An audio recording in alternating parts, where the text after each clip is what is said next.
그의 일을 하시는 것이라. 아멘. 아멘. 오늘은 요한복음 14장 1절에서 10절의 말씀을 바탕으로 너희는 마음에 근심하지 말라라는 제목으로 말씀의 은혜를 나누고자 합니다.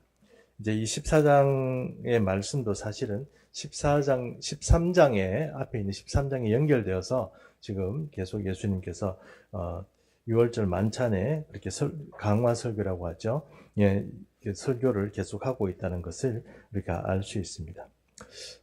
본격적으로 14장의 말씀을 보기 전에 지난주에 있었던 이야기를 먼저 좀 하나 하고 넘어가도록 그렇게 하겠습니다. 지난주에 여러분 우리가 파키스탄 선교사님 두 분 오신 거 아십니까? 부부 선교사님 아시죠? 예, 부부 선교사님 두 분이 오셨어요. 그래서 우리 조은호 목사님 이렇게 설교하시고 설교 오신 그 조은호 목사님 부부와 파키스탄 선교사님 부부와 또 저희 부부가 아무래도 좀 감사하기도 하고 또 선교사님 대접도 해야 되겠고 이래서 이렇게 식사를 같이 좀 하게 되었습니다. 그래서 식사 자리에서 이제 뭐 여러 가지 얘기들을 이렇게 하다가 우연히 그 선교사님 두 분이 어떻게 만났는지 좀 저희보다는 조금 젊고 이런 분이니까 이제 좀 어떻게 만났는지 이제 또 어떻게 좀 서로 이렇게 뭐 소개를 했는지 뭐 미팅을 했는지 뭐 이런 거를 이제 한번 이렇게 좀 물어봤습니다. 물어봤더니 좀 재미있는 얘기가 하나 있어서 여러분과 함께 먼저 그 얘기를 좀 하려고 합니다. 남자 선교사님 이름이 주재민입니다. 제가 제대로 알아들었다면 주재민 선교사님이라는 분인데 이 주재민 선교사님이 얘기를 해주는 거예요. 결혼을 하고 싶은데 마땅히 이제 배우자를 이제 하나님께서 좀 줬으면 좋겠다 이런 생각이 한 거죠. 평생에 가는 이 길에 나와 동행하고 함께 나를 잘 조력할 수 있는 그런 배우자를 좀 하나님 주십시오 하고 기도를 했답니다. 그랬더니 지금 사모님 된 그 부인 선교사님, 그 선교사님이 이제 어떤 기회인지는 잘 모르지만 알게 된 거죠. 이분이 하나님께서 나를 위해서 세우신 배우자구나 한 걸 알았대요. 그래가지고 열심히 한 1년 동안 사귀면서 뭐 서로 이렇게 교제도 하고 이렇게 지냈답니다. 그런데요, 하나님께서 정해 주셨음에도 불구하고 둘 사이에 알력이 있는 거예요. 뭐 마찬가지잖아요, 우리 그죠? 네, 우리도 다 마찬가지입니다만 알력이 있고 또 섭섭한 것도 있고 서로 이제 불평도 생기고 한 1년 교제하다 보니까 뭐 그냥 좀 안 보고 싶고 뭐 그런 것도 생기고 그런 일들이 막 생기더라는 거예요. 한 1년 동안 이렇게 있다가 이제 주재민 선교사님이 이제 좀 이렇게 좀 소황 상태에 있을 때 그 사모님 된 그 여성분에게 전화를 이렇게 했는데 전화를 잘 안 받고 뭐 문자도 씹어버리고 막 이러더래요. 그래가지고 시름에 빠진 거예요. 주님께서 그렇게 나에게 주신 배우자라면 서로 뭐 사랑하고 이렇게 살아갈 인생도 참 시간이 아까울 텐데 이렇게 좀 어렵고 이런 상황들이 생기니까 주님 하나님 어떻게 했으면 좋을지 모르겠어요. 막 이렇게 된 거죠. 그리고 남자가 상처를 받았어요. 주지민 선교사님이 그래가지고 부인 때문에 부인이 아니죠. 아직 그때까지는 이제 아가씨 때문에 상처를 받고 하나님 왜 하나님께서 내게 주셨는데 왜 이런 일이 생깁니까? 이러고 제가 듣기에는 1시간 동안 차 안에서 울면서 기도했대요. 여자 때문에. 선교사님 막 울면서 뭐 어떻게 할까요? 이러고 막 이러겠는데 한 시간 정도 기도하고 울고 나니까 하나님께서 마음에 응답을 주시더라는 거예요. 요한복음 13장 1절을 읽어라 이렇게 된 거죠. 그래서 요한복음 13장 1절을 뭐지? 이러면서 이제 찾아가지고 읽었습니다. 제가 거기에 해당하는 부분을 제가 좀 읽어드릴게요. 그 13장 1절 뭐라고 되어 있습니까? 예수께서 세상에 있는 자기 사람들을 사랑하시되 끝까지 사랑하시니라. 그랬습니다. 끝까지 사랑하시니라. 자기 사람을 사랑하시되 끝까지 사랑하시니라. 그럼 여러분 이 응답을 들은 그 선교사님 어떻게 생각했겠습니까? 하나님께서 내게 주신 이 사람을 끝까지 사랑해야 되는구나 생각했겠죠? 그래서 끝까지 사랑하다가 결국 결혼하고 두 분이 또 사명을 주셔서 파키스탄 선교 가고 또 우연한 교회에 저희 교회에 이렇게 지난주에 오셔가지고 함께 교제를 나누었습니다. 뭐 이 얘기 왜 하냐? 이 얘기 왜 하냐 이렇게 말씀하면 우리가 이 13장에 예수님의 끝까지 사랑하시니라 하는 이야기를 여러분 우리가 잘 염두에 둘 필요가 있는 것이 어떤 거냐 하면 여러분 13장을 잘 읽어보시면 예수님이 유월절을 맞이해서 어떤 특별한 이제 마지막 유월절이잖아요. 그럼에도 불구하고 제자들의 모습을 보면 참 사랑하기 힘들어요. 그렇지 않습니까? 사랑하기 힘들죠. 사랑하기 힘들어요. 그냥 보십시오. 제 아들이 예수님 발을 씻겨준 것도 아니고, 뭔가 사람들이 정말 전부 제 아들이 욕심에 막 가득 차가지고, 불평불만에 다 가득 차가지고, 자기 스승이고, 지금까지 하나님의 아들이라고 고백하는 그 예수님이 함께 함에도 불구하고, 그분을 경외함으로 섬기기는 그냥 발도 안 씻겨주고, 전부 다 내 인태 뭐 이렇게밖에 못했냐는 식으로 제 아들이 다 불평불만해가지고 앉아 있었다는 거예요.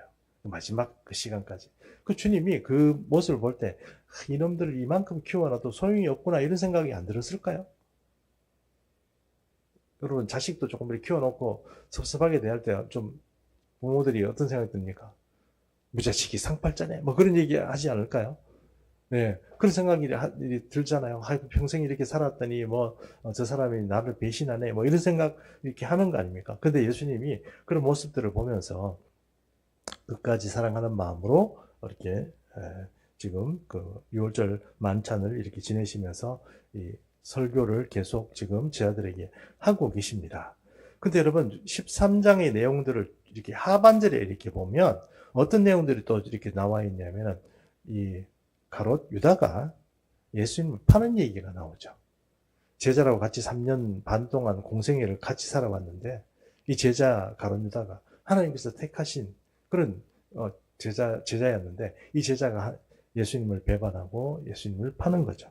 그런 이야기가 나오는데 제 아들 그룹이 예수님이 그 얘기를 지금 6월절 만찬 중에 해버리시잖아요.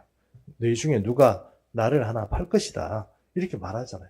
그럼 제 아들도 전부 다 네가 너냐 니나 이렇게 서로 이렇게 뭐 의심하기도 하고 또 이렇게 좀 분위기가 좀 이상하겠죠. 그런 분위기가 있고 그러니까 우리 공동체가 어떻게 되려고 그래 이런 생각이 좀 들지 않을까요?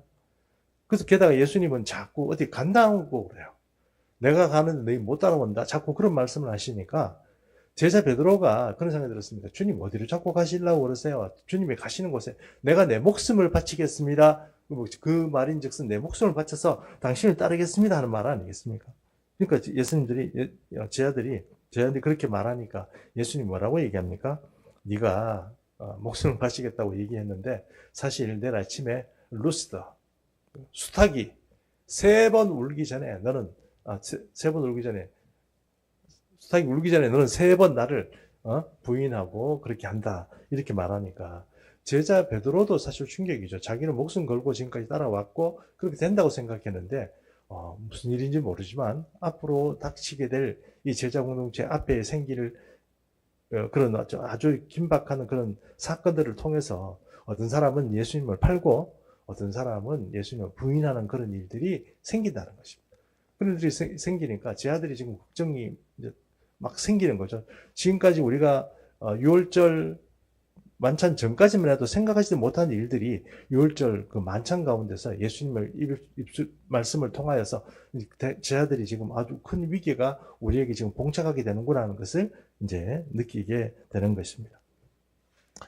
그래서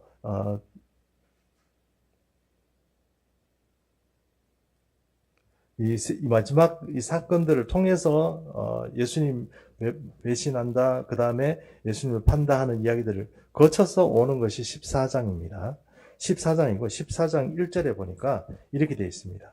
너희는 마음에 근심하지 말라 하나님을 믿으니 또 나를 믿으라 했습니다.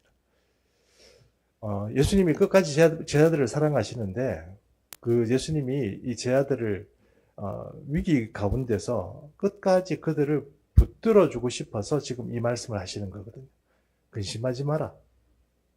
근심하지 말고 나를 믿어라. 이렇게 지금 말씀하시는 거거든요.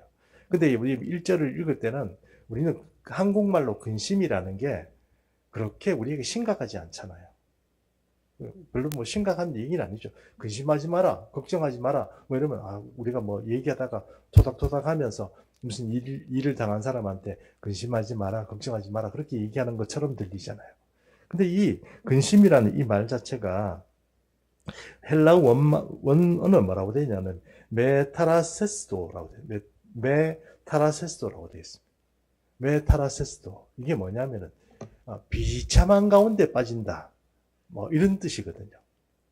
그러니까 굉장히 충격적이고 비참한 어떤 상황을 맞이하게 되더라도 너희는 흔들리지 말고 나를 믿어라. 이 말이거든요. 그러니까 제자들이 여러분 아시는 것처럼 예수님이 붙잡히자마자 다 도망가잖아요. 자기 목숨도 구걸하는 만큼 그렇게 도망하게 되고, 이 제자 공동체 지금까지 있었던 그런 파격적이고 기적 같은 그런 어떤 표현을 좀 그렇습니다만 판타스틱하고 정말 미러클이 막 이렇게 넘치는 그런 어떤 활동적인 어떤 삶이었는데, 그거하고는 전혀 상관이 없이 암흑으로 바로 빠지는 거 아닙니까? 비참해지는 거죠. 이제 그런 상황이 지금 이렇게 봉착하게 된다는 겁니다. 그때 내가 그 위기 가운데서 빠지지 말고 나를 끝까지 믿어라, 이렇게 말씀하신다는 것입니다. 그리고 이거를 이제 다른 성경, 그러니까 성경의 다른 표현을 보면 이 표현이 뭐 어떻게 쓰이냐면은 비통하다 이렇게 써 있습니다. 예수님이 이 말 쓰실 때는 그 나사로가 죽었을 때 그 사람들이 막 나사로와 예수님을 막 비교하면서 여러 가지 말을 막 할 때, 그때 예수님이 자존심이 아니고 좀 마음이 상해가지고 비통함을 느꼈다. 뭐 이렇게 나오는 그런 말들이 바로 이 메타라시스도라는 그런 말이다 하는 것입니다. 그런데 예수님께서 이제 이 제자들을 붙들어주기 위해서 근심하지 말라고 얘기를 하시면서 이제 앞으로 있게 될 이야기를 하나씩 얘기를 해주시거든요. 근데 우리 14장을 읽다 보면 어떤 이게 조금 우리가 분위기를 이렇게 나오냐면, 중요한 주제들이 막 이렇게 나와요. 그러다 보면 우리가 신학적으로 그걸 따지려고 그러면 이 전부 다 이상한 이야기들을, 예수님의 지금 이 상황하고 상관이 없는 이야기들이 자꾸 이렇게 많이 이렇게 막 도출이 되는데, 사실은 그렇게 이해하면 좀 곤란하고요. 이 지금 제자들 공동체와 예수님이 제자들을 붙들어 주려고 이런 말씀을 하셨구나 하는 것을 우리가 먼저 생각을 하고 이 성경 본문을 좀 이해하는 게 좋을 것 같습니다. 그래서 첫 번째, 예수님이 왜 지금 너희는 내가 가는 곳에 못 따라온다 하고 하시는 그 말씀을 하시고, 왜 제자 공동체를 떠나야 하는지를 먼저 설명을 해 주시거든요. 자, 그 말씀이 요한복음 14장 2절에서 3절입니다. 내 아버지 집에 갈 곳이 많도다. 그렇지 않으면 너에게 일렀으리라. 내가 너희를 위하여 겉을 예비하러 가노니 가서 너희를 위하여 겉을 예비하며 내가 다시 와서 너희를 내게로 영접하여 나 있는 곳에 너희도 있게 하리라. 예수님이 지금 그 제자들에게 말하는 건 뭡니까? 내가 가야 집을 만들고 그리고 나중에 너희를 데리러 오고 그 집에 너희와 함께 살 수 있다. 그 말씀을 하는 거거든요. 집을 짓기 위해서 내가 너희를 떠난다, 이 말씀을 하시는 거예요. 근데 이 말씀이 여러분, 우리가 그 이스라엘의 혼인 잔치 비유 있잖아요. 그런 것들을 통해서도 좀 이렇게 우리가 알게 되겠지만, 이스라엘은 일반적으로 여러분 아시는 것처럼 혼인이 바로 이렇게 결혼 형태로 이렇게 이루어지는 게 아니고 바로 뭐죠? 약속하는 거 뭐라고 그러죠? 예, 죄송합니다. 약혼하는 형태로 먼저 되어 있거든요. 그래서 신랑이 신부의 집에 와서 약혼을 합니다. 약혼을 하고, 그 다음에 약혼을 하고 신랑은 거기서 사는 것이 아니고 떠나죠. 떠나고 신부는 뭐 합니까? 신랑이 오기를 기다립니다. 그러면 이 신랑과 가서 뭐 합니까? 예, 준비하죠. 어떤 준비를 합니까? 집을 짓죠. 집을 지어요. 집을 짓는 게 왜 집을 지어요? 있는 대로 살면 되지. 그게 아니죠. 지금 아버지 집에서 함께 살다가 아버지가 이거 아들이 이제 지금 분가를 해야 되면 집을 하나 달아내요. 이렇게 달아내가지고 새로 집을 짓는단 말이에요. 두 사람이 살 수 있는 공간을 마련한다는 거예요. 그 집을 다 지으면 어떻게 해요?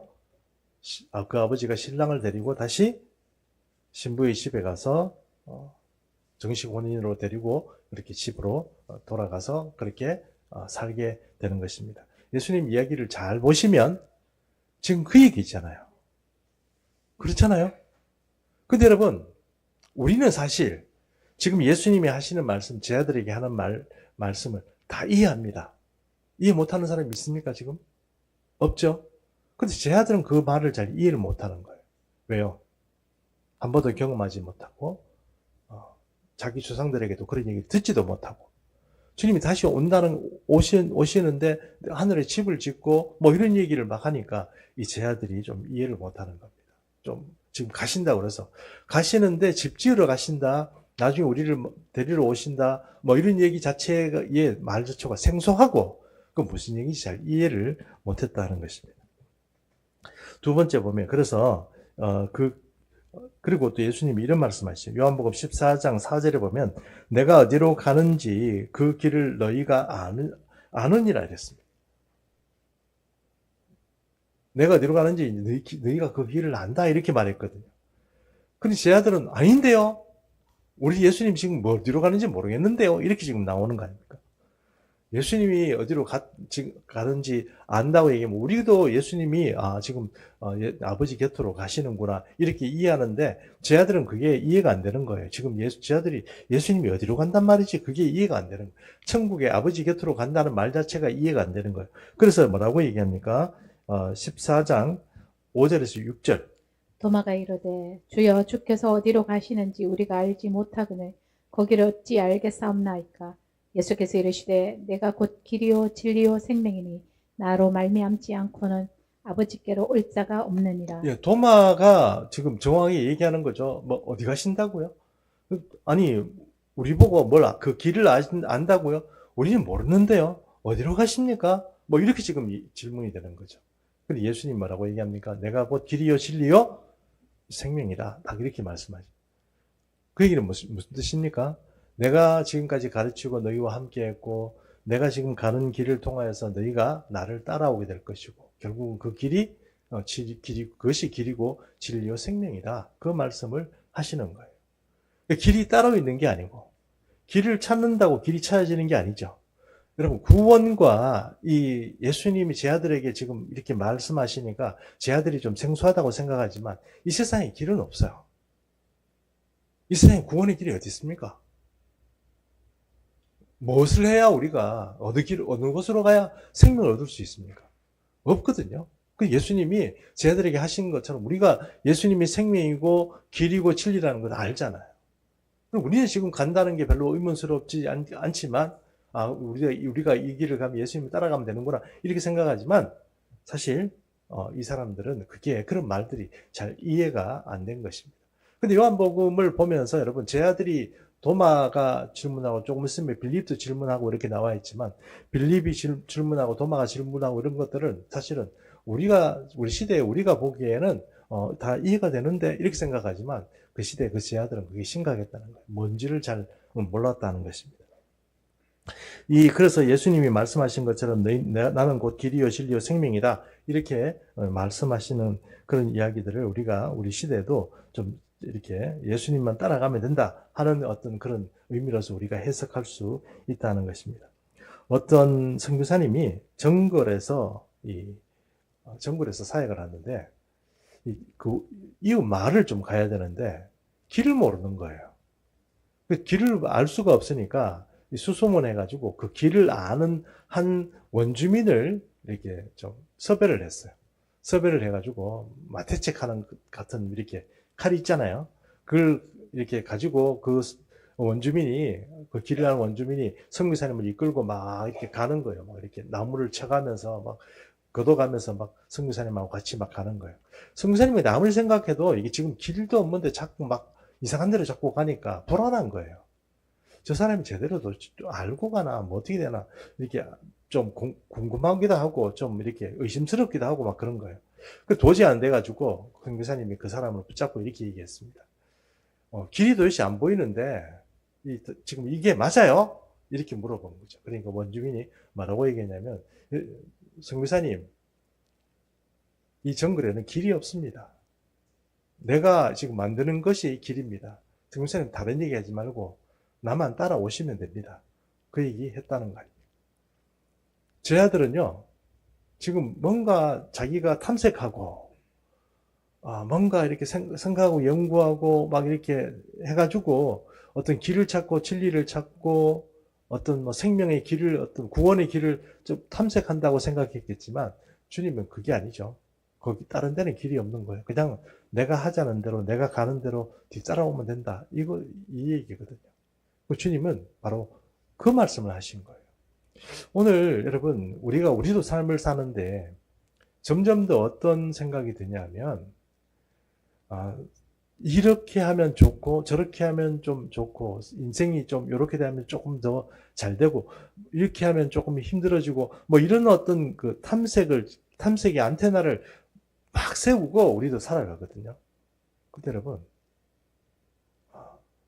점점 더 나이가 들고 신앙의 연조가 깊어질수록 답이 예수밖에 없구나 하는 것을 알게 된다는 거예요.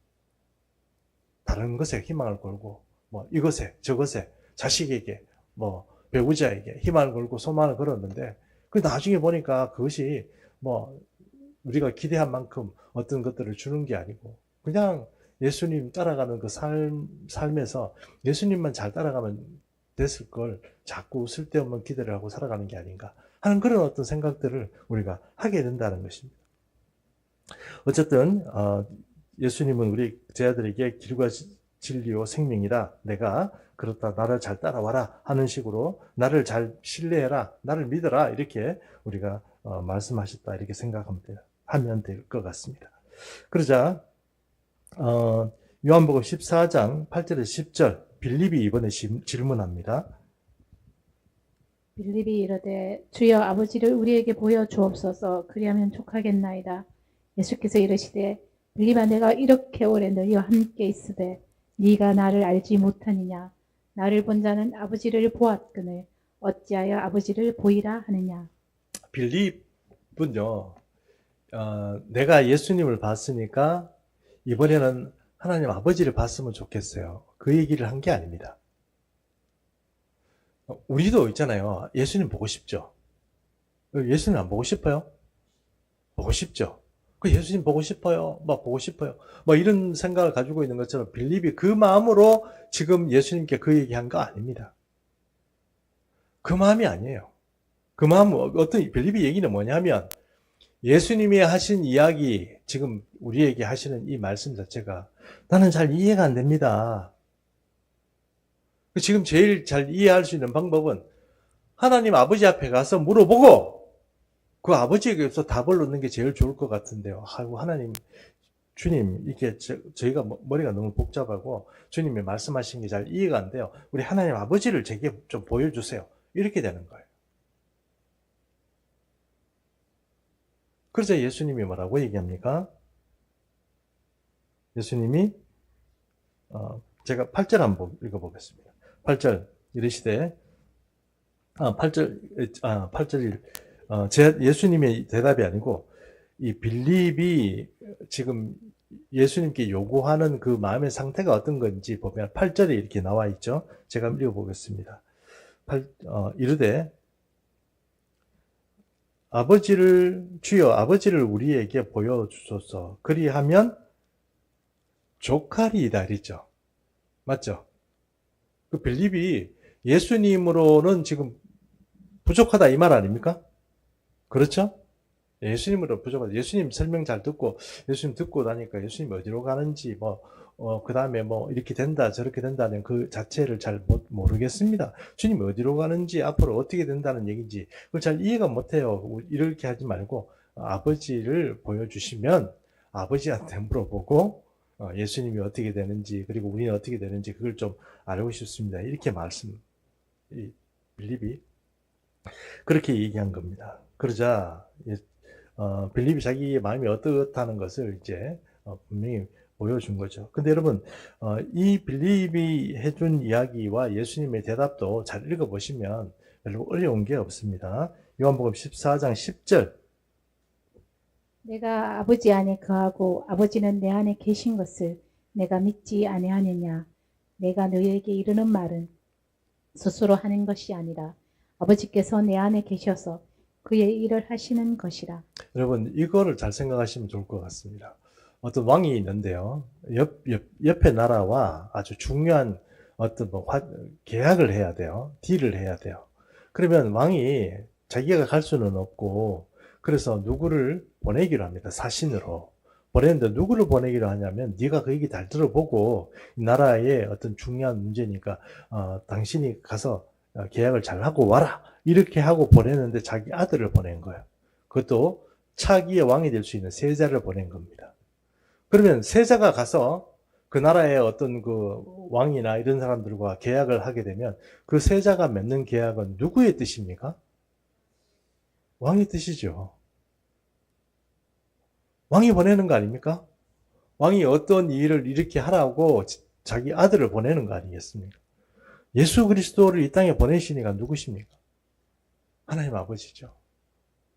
그러면 지금 빌립이 자꾸 예수님이 이해가 안 된다고 해서 아버지를 보여주세요. 아버지한테 제가 물어볼게요. 이렇게 말하는 거는 조금 성경이 말하는 그 얘기거든요. 그렇죠? 빌립이 한 얘기가 그 얘기잖아요. 근데 예수님이 뭐라고 얘기합니까? 야, 나를 봤으면 벌써 나를 다 아는 거야. 지금 내가 하려고 하는 하는 이 일 자체를 내가 내 뜻대로 막 하는다고 너는 생각하는데 그것이 아니고 나를 보내신 아버지의 뜻대로 행하는 거야. 그리고 지금 이 모든 일에 어떤 역사하고 앞으로 될 이 모든 일에 아버지와 내가 하나라서 이런 일이 벌어지는 거야. 그런데 나보고 아버지를 보여달라고 그러면 어떻게 하냐? 그 얘기를 지금 예수님께서 하신 것입니다. 그러므로 아버지의 뜻이나 예수 그리스도의 뜻이 지금 서로 분리되는 것이 아니고 하나라는 것을 알 수 있습니다. 주님께서는 그것을 지금 빌립에게 그리고 제 아들에게 이렇게 말씀하신 것입니다. 14장을 잘 읽어보시면 옛날에는 사실 14장이 조금 어려웠습니다. 왜냐하면 중요한 이슈들이 막 나오는데 그게 왜 여기서 퉁 저기서 퉁 막 이렇게 나오니까 그게 잘 이해가 안 되는데 여러분 잘 생각해 보시면 14장의 문제가 그렇게 어렵지 않다는 것을 이해할 수 있을 것입니다. 제 아들은 지금 제자 공동체가 굉장히 큰 위기에 닥친 것을 알고 이제 이걸 어떻게 해야 될지 고민이 막 생겼습니다. 어떻게 해결하고 어떻게 피해갈까 고민을 하고 있는데 예수님은 이렇게 말하는 거죠. 1절에 말씀하신 것처럼 너희는 마음에 근심하지 마라. 하나님을 믿으니 또 나를 믿어라. 이렇게 말씀하신다는 것입니다. 자, 제자 공동체 얘기만 우리가 해서 그렇지 오늘 이 문제를 현실적으로 좀 가져와서 우리가 한번 오늘 이 본문을 좀 다뤘으면 좋겠습니다. 도마의 질문이나 빌립의 질문들은 보기에는 대단히 좀 어려운 질문이고 난해한 신학적인 주제를 가지고 있는 것 같지만 사실 우리가 그 스토리를 잘 이해해보면 별로 그렇게 어려운 문제는 아니라고 생각합니다. 그래서 이제 요한복음 14장을 읽으실 때 머리를 싸매고 이건 뭐야 이렇게 하지는 않으실 것이라고 저는 생각합니다.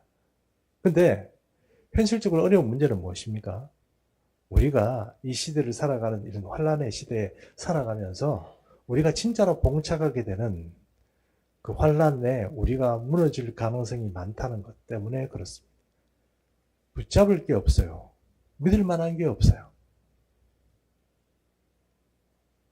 제가 잠깐 이렇게 설교 준비하면서 이렇게 조금 이렇게 스크랩 같은 걸 좀 보다 보니까 요즘처럼 살기 좋은 시대임에도 불구하고 점점 더 여러분 성인병이라는 게 늘어난대요. 성인병이 점점 늘어난답니다. 그러니까 나라마다 이 보건의료 정책에서 성인병 때문에 지금 나라의 보험료나 어떤 그런 것들이 거들나게 생겼대요. 힘들대요. 성인병 때문에. 그렇다고 보조를 안 해줄 수는 없고 국민들의 건강의 문제니까. 그런 것도 있고 또 여러분 잘 아시는 아토피 피부염 같은 거 있잖아요. 아토피가 16세 이하의 이 아이들에게 점점 더 늘어난대요. 기하급수적으로 지금 계속 늘어난답니다. 그러니까 알게 모르게 사람들이 점점 더 이상한 질병 그런 것에 지금 자꾸 우리가 시달리고 있다는 거예요. 우리 몸이 그래요. 근데 몸이 계속 아파 보세요. 어떤 일이 생기나. 또 여러분, 우리 시대를 여러분들 어떻게 생각할지 모르겠습니다만, 제자들 시대에, 제자들이 임박하는 어떤 그런,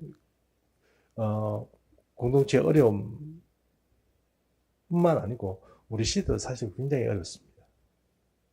사람들이 영적으로 점점 더 희미해져요.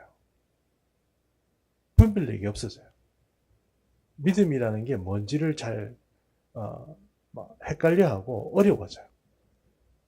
옛날에는 분명히 보이는 것 같았던 것들이 이제 점점 더 희미해지는 거예요. 마치 찐득이가 붙어가지고 창문에 뭔가 이렇게 우옇게 뭔가 스리를 낀 것처럼 뭔가 점점 더 희미해지는 거예요. 영적으로 어두워져요. 마음도 어두워져요. 육신도 점점 더 이상하게 큰 질병은 없는 것 같은데 점점 더 이상하게 찐득하고 피곤한 어떤 삶들이 계속 우리에게 전개돼요. 한마디로 얘기하면 제대로 예수 믿고 살기가 어려운 시대가 이제 우리에게 봉착했다 이 뜻입니다. 영적으로 어두워지죠. 악한 영들의 공격이 점점 더 심각해졌어요.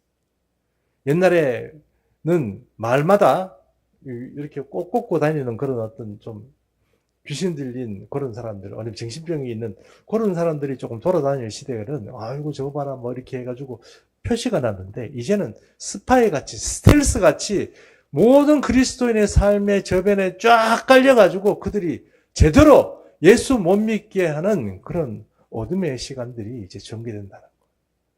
이때 우리가 어떻게 하죠? 진리도 잘 안 보이고 길도 잘 안 보이고 생명력 없는 그런 어떤 믿음의 신앙생활들이 계속 전개되는데, 여러분 우리는 어떻게 해야 됩니까? 이게 진짜 믿음 아닌가요? 그러니까 여기서 지금 믿음의 승부를 해야 되는 거죠. 14장의 다른 도마나 빌립의 이야기는 한번 잘 이해하면 끝나는 거지만, 그 제자들이 믿음으로 자기에게 오는 어떤 환난과 그런 핍박과 고민되는 그런 어떤 상황들을 어떻게 이겨내느냐는 거예요. 그래서 예수님이 얘기하는 거 아닙니까? 하나님을 믿으니 또 나를 믿으라. 결국 여러분, 예수님을 믿는다는 게 이게 정말로 중요한 어떤 시대적인 관건이 되었어요. 옛날에는 그냥 예수님 믿고 박수치고 찬양하고 이러면은 우리가 마음이 상쾌하고 막 영혼이 즐겁고 이랬는데, 뭔가 무거워졌어요. 뭔가 피곤해졌어요. 그런 시대가 우리 앞에 도달했습니다. 뭔가 개운치 않은, 뭔가 불분명한 그런 어떤, 뭔가 자꾸 이렇게 촛대를 흔들어버리는 그런 어떤 영적 위기의 시대에 우리가 도착한 거예요. 여러분 잘 생각해 보십시오. 제 말이 틀린 말인가? 여러분 과거에서 물론 젊을 때 신앙하고 또 나이가 좀 들어서 신앙이 틀린다고 말하지만, 그래도 옛날에는요, 우리가 연세가 좀 있지만 권사님들 뭐 이런 분들 이렇게 기도하는 거 보면은 영이 선명하죠. 우리에게 너 이것 때문에 이렇게 좀 잘해라, 이렇게 해야 잘 안 하면 문제가 생겨. 그 권사님들이요, 아무나 이렇게 우리 자녀들 이렇게 뭐 아프면 이렇게 손 얹고 기도하면서 너 막 이렇게 기도하면서 문제를 꼭 찍어가지고 얘기해주고 뭐 그런 시대였잖아요. 불과 20, 30년 전에. 지금 어떻습니까? 영적으로 어두운 시대가 되었다는 겁니다. 그러면 여러분 이제 정신 차릴 때가 되었습니다. 그 제자들에게 말씀하신 것처럼 정신 차리는 것은 다른 게 아닙니다. 예수 이름을 붙드는 거예요. 제대로 된 예수님을 내 마음에 모시고 살아가는 거예요. 지난주 제가 우리와 함께 이렇게 나눈 말씀 중에 예수의 이름이 우리 속에서 꽉 박힌 보석 같다고 제가 간증도 하고 여러분과 함께 그 은혜를 나누었습니다. 예수님의 그 이름, 그 예수님의 보혈, 이런 것들이 내 속에서 빛이 나고 실력을 발휘할 때가 됐습니다. 그런 것들이 빛나지 않고 흐리멍텅하고 희미하면 믿음을 지키고 살아가기 힘듭니다. 이 환난 시대에 닥치게 될 그런 어떤 위험 가운데 믿음이 제대로 조명되면서 따라가기 힘들어진다는 것입니다. 예수님 믿는다고 하지만 온갖 각종 사념에 또 피곤함에 질병에 그냥 사여가지고 가는 그런 삶이 된다는 것입니다. 이제 결단하고 주님께서 우리 주신 것처럼 우리도 이제 좀 결단하고 제대로 된 믿음, 예수님의 이름을 부르는 그런 어떤 믿음을 가지고 우리가 좀 이제 이 시대를 살아야 되겠다 하는 것입니다. 그런 믿음 다 가지시고 찬송 부르면서 예수님 이름, 주님의 보혈 이런 것들을 꼭 붙들고 이 영적 싸움에서 결코 지지 말고 이 믿음 지켜내는 그런 모든 성도님 되시기를 축복합니다. 우리 한번 찬양 하나 하겠습니다. 찬양 찬송가 예수 십자가의 보혈로